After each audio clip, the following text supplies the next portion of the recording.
Thank you very much for the introduction. My name is Moritz Brehm from the Institute of Semiconductor and Solid State Physics. And I will tell you today about strain and telecom light emitters. And let me start with telecom light emitters. We can see light, visible light, if the light has a wavelength between 380 and 750 nanometers. If the wavelength is smaller, it's ultraviolet or UV light. If the wavelength is longer, it's infrared light or near infrared. And within this near infrared range, there is a wavelength range between 1260 and 680 nanometers that is of particular interest because light absorption has a minimum there, especially in glass fibers. So we can transmit light over kilometers of length in these glass fibers, as we know. And it's particularly intriguing to try now to combine these telecom light emitters with integrated silicon-based microelectronics. And in this field that is called silicon photonics, applications range from data communication to sensing.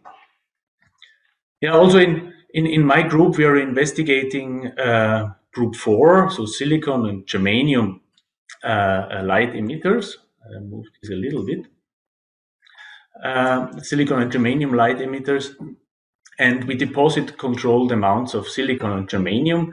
And we control this deposition by molecular beam epitaxy to release fractions of single atomic layers.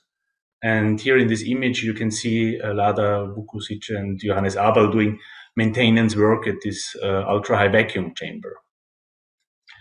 Now, what we have to understand about the situation is that we are dealing with perfect crystals. So the silicon and the germanium atoms, if they are arranged in a crystal structure, this is the same crystal structure as for diamond.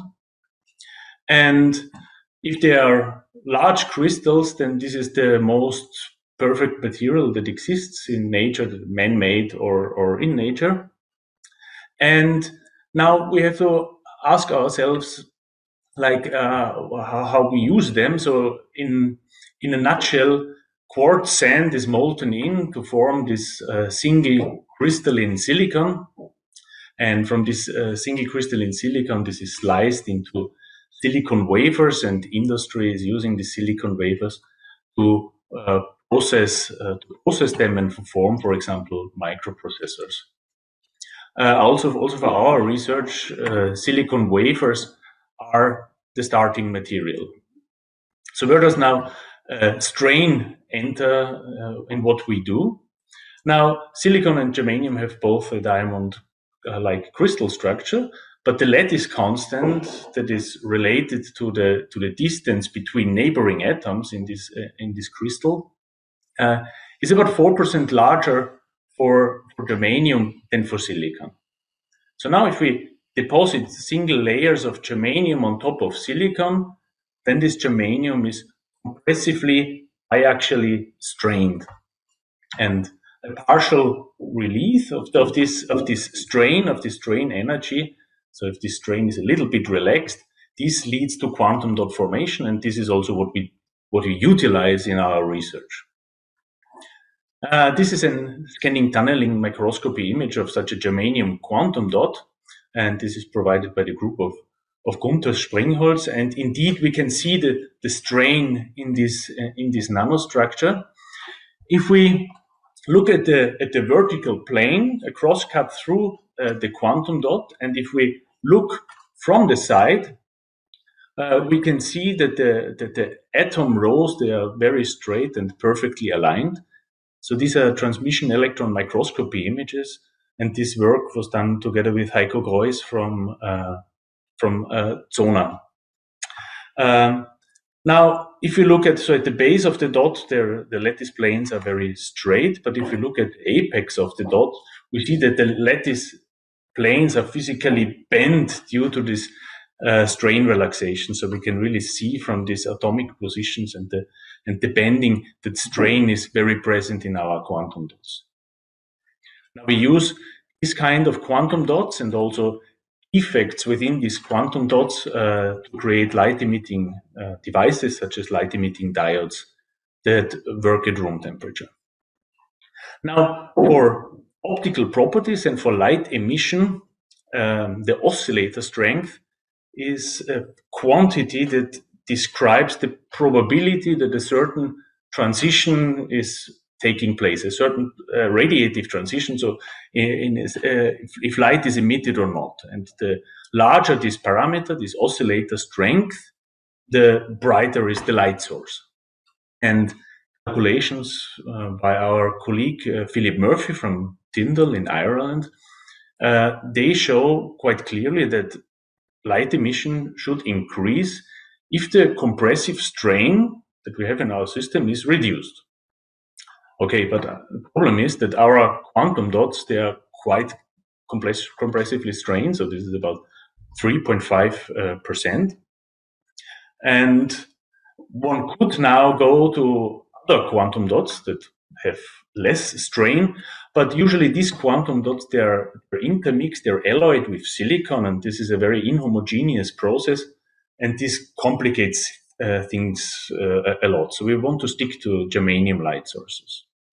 So one idea would be now to use such a germanium quantum dot in a crystal and pull it apart to tensile strain it to reduce the inherent compressive strain in the system. This would be one concept. Another concept would be is maybe we can try to find other nanostructures that have intrinsically less strain in them.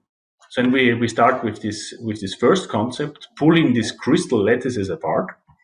For this, we fabricate nanomembranes, and an important step is to transfer the growth of these quantum dots to so-called silicon on insulator substrates. So this is silicon oxide glass is sandwiched between the dot layer and the handle wafer.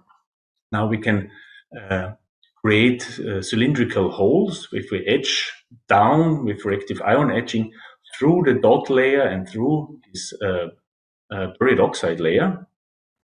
And through these holes, we can now selectively under-etch this buried oxide layer using hydrofluoric acid. And we continue this under-etching process, as you can see here in these optical microscopy images on the right side, until only very small posts remain. So this membrane is now just loosely bound to the handle wafer. And what we can do now is we can place this membrane onto a PDMS substrate, so it's some silicone rubber, and pick it up and place it to piezoelectric actuators. And if we apply a voltage to these piezoelectric actuators, we really can pull these thin membranes, they're only 200 nanometer thick, we can pull them apart.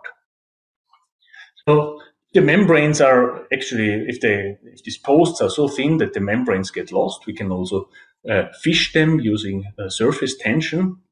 But one has to remember that even though this is a crystal structure, if the membrane is so thin, 200 nanometers, it becomes soft like silk. So if we misplace the membrane on some other surface, it falls like a blanket, as you can see here, and even though it's a crystal.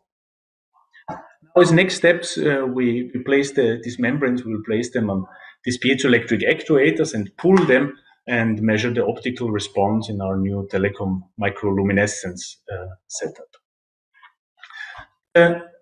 Second approach I want to tell you about is, can we create nanostructures that are just not as strained from the beginning? And to do this, we need some different fabrication schemes, obviously, but we again start with silicon substrates. Now, what we are doing is we use dry etching to etch thin mesostructures, periodic mesostructures into the substrate.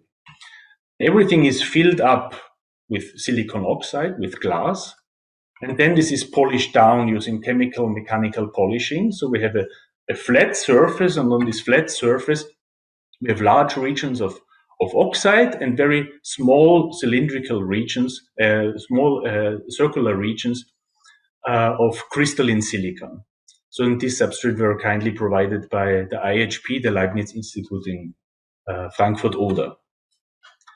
Now, if we deposit germanium on top of this substrate, germanium doesn't want to stick on the silicon oxide, it doesn't want to be there, so it's either desorbing again, or it is moving towards the crystalline silicon regions and it's accumulating there.